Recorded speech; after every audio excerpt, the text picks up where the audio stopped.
മലങ്കര സഭയിലെ മുൻ തിരുവനന്തപുരം ഭദ്രാസന മെത്രാപ്പൊലീത്തയായിരുന്ന ഗബ്രിയേൽ തിരുമേനി രാജിവെക്കാനുണ്ടായ സാഹചര്യത്തെക്കുറിച്ച് കഴിഞ്ഞ ദിവസങ്ങളിൽ പറഞ്ഞിരുന്നു. ഞങ്ങൾ പറഞ്ഞ ഓരോ കാര്യങ്ങളും അത് കേട്ട് അസ്വസ്ഥരായ തിരുവനന്തപുരം ഭദ്രാസനത്തിലെ ഒരു മാനേജിംഗ് കമ്മിറ്റി അംഗവും അയാളുടെ ആസനം താങ്ങുന്ന ഒരു വെട്ടുകിളി ദുബായിലിരുന്നും തിരുമേനിയെയും ഞങ്ങളെയും തെറിവിളിക്കുകയും സോഷ്യൽ മീഡിയയിൽ ആക്ഷേപിക്കുകയും ചെയ്തു. അവരുടെ സംഭാഷണങ്ങൾ ഇവിടെ ചേർക്കുന്നില്ല. അതൊക്കെ പ്രേക്ഷകർ കേട്ടാൽ അറയ്ക്കും. ഞങ്ങൾ കഴിഞ്ഞ ദിവസം തന്നെ പറഞ്ഞിരുന്നു ആ വീഡിയോകളിൽ വന്ന ചില പ്രേക്ഷകരുടെ പ്രതികരണങ്ങൾ പറയാമെന്ന്. ഇന്ന് ഒരു വൈദികന്റെ പ്രതികരണം കേൾക്കാം. ഞാൻ തിരുമേനി ആദ്യം കാണുന്നതും തിരുമേനിയുടെ അടുത്ത് ഇടപെടുന്നതും 93-ലാണ്. അപ്പം 93-ലെ ഗബ്രിയേൽ അച്ഛനാണ്. അത് കഴിഞ്ഞ് 96-ൽ ഞാൻ സെമിനാരി വന്നപ്പം അദ്ദേഹം അന്ന് പൊൻകുന്നത്ത് പള്ളിയിലെ വികാരിയാണ്. തലേദിവസം വൈകിട്ട് ഞങ്ങൾ രണ്ടുപേരുടെ, ഞാനും ഗബ്രിയേൽ അച്ഛനും കൂടെ കാപ്പാപ്പെട്ടിയൊക്കെ പിടിച്ച് കോട്ടയം KSRTC ബസ് സ്റ്റാൻഡിൽ നിന്ന് അവിടെ നിന്ന് യാത്രയായി പൊൻകുന്നത്തെത്തി.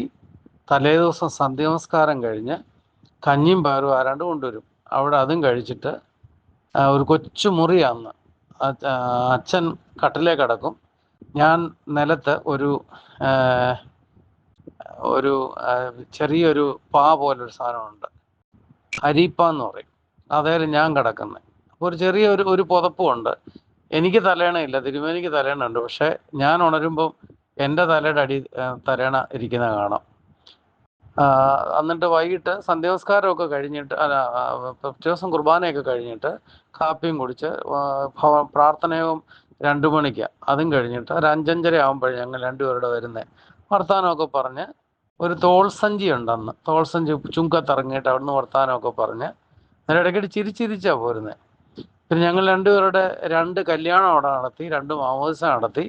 ഇതെല്ലാം പൊൻകുന്നത്തെ എൻ്റെ അനുഭവമാണ്. 4 വർഷവും എന്നോട് വളരെ സ്നേഹമായിരുന്നു. ഞാൻ അവസാനം യാത്ര വയ്ക്കാൻ ചെന്നപ്പം FS ലേഖനത്തിൻ്റെ വ്യാഖ്യാനം എന്ന പുസ്തകം ഗബ്രിയേലച്ചൻ്റെ യഥാർത്ഥ പേര് ജോൺസൺ എന്നാണ്. ജോൺസൺ ഗബ്രിയേലച്ചൻ എനിക്ക് തന്നു. ജോൺസൺ എന്നാണ് പഴയ പേര്. 4-ാം വർഷമാണെന്ന് തോന്നുന്നു. വീട്ടിൽ അപ്പനോ അമ്മയോ ആരാണ്ട് ഒരാൾ മരിച്ചു. അതിന് തലേദിവസമേ ഞാൻ പോയി. അങ്ങനെ ഒരു സ്നേഹബന്ധമാണ്. ഇത്രയും കാലം അദ്ദേഹമായിട്ട് സ്നേഹത്തോടെ ഇടപെട്ടിട്ടുണ്ട്. ഒരു അഴുക്ക് വാക്കോ അല്ലെങ്കിൽ അങ്ങനെയുള്ള ഒരു കാര്യം. നമുക്ക് അദ്ദേഹത്തിനോട് എത്ര സമയം അദ്ദേഹത്തിന് കൂടി ഇരിക്കുന്നോ അത്രയും സമയം നമ്മുടെ ആത്മീയ ജീവിതം ഉയരുന്ന ആളാണ്. എനിക്ക് നെഞ്ചിൽ കൈവച്ച സാക്ഷ്യത്തോട് പറയാൻ സാധിക്കും, ഇന്ന് മലങ്കര ഓർത്തഡോക്സ് സഭയിൽ വിരലിലെണ്ണാവുന്ന യഥാർത്ഥ മഹാപുരോഹിതന്മാരിൽ ഒരാളാണ് ഗബ്രിയേൽ തിരുമേനി. വിരലിലെണ്ണാവുന്ന. മെത്രാൻ സ്ഥാനത്തേക്ക് തിരഞ്ഞെടുക്കുന്നതിന് മുമ്പ് 2001-ല് എനിക്കൊരു 2004-ല് എനിക്കൊരു ആക്സിഡൻറ്റ് വന്നു. അന്ന് മെത്രാൻ ആയിട്ടില്ല, അന്ന് റംബാനാണ്. എനിക്ക് ആക്സിഡൻ്റ് ആയെന്ന് അറിഞ്ഞു കഴിഞ്ഞപ്പോൾ അദ്ദേഹം മാതാ ആശുപത്രി വന്നു. റംബാനായിട്ടാണ് വന്നിട്ട് എൻ്റെ കൂടെ ഇരുന്നു, ഒരുപാട് സമയം ഇരുന്ന്. ഇപ്പോഴും ഞാൻ ഓർക്കുന്നുണ്ട്.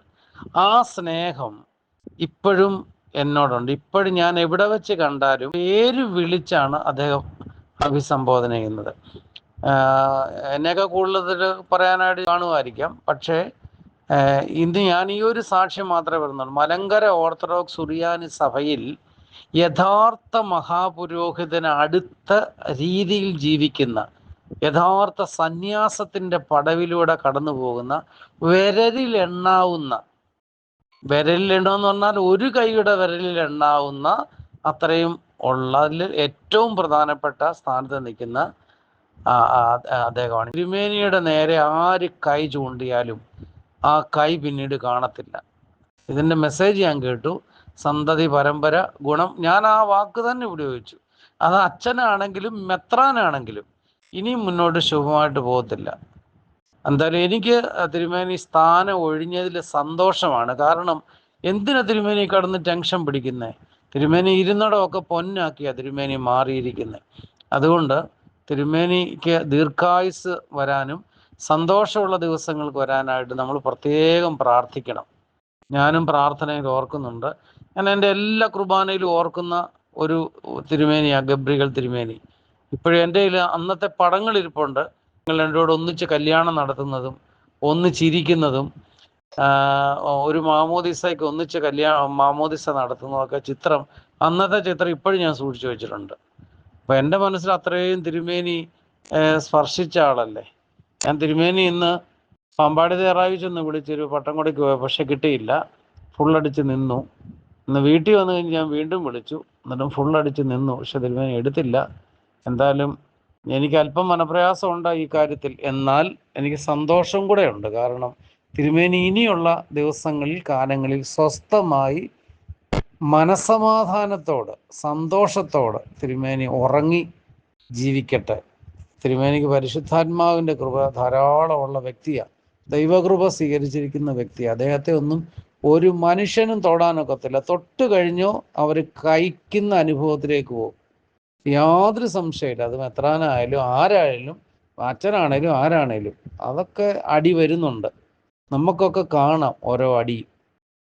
കേട്ടല്ലോ, ഈ വൈദികനെ ഞങ്ങൾക്കറിയില്ല, ഞങ്ങളുടെ വാർത്ത കേട്ട് പ്രതികരിച്ചതാണ്. ഇതുപോലെ ഒരുപാട് വൈദികർ അഭിപ്രായങ്ങൾ പങ്കുവച്ചിരുന്നു. അമേരിക്കയിലുള്ള ഒരു വൈദികൻ വിളിച്ചിട്ട് പറഞ്ഞത്, ഓരോ എപ്പിസോഡും ശ്വാസം വിടാതെയാണ് ഇരുന്ന് കേട്ടതെന്ന്. എനിക്കും ചിലത് പറയുവാനുണ്ട്, എന്നെങ്കിലും നേരിൽ കാണുമ്പോൾ പറയാമെന്നാണ്. അദ്ദേഹം സെമിനാരി സ്റ്റുഡൻ്റ് ആയിരുന്നപ്പോൾ ഗബ്രിയേൽ അച്ഛനായിരുന്നു വാർഡനും ഒരധ്യാപകനും. അവസാനം 6 മാസം അച്ഛനോടൊപ്പമായിരുന്നു.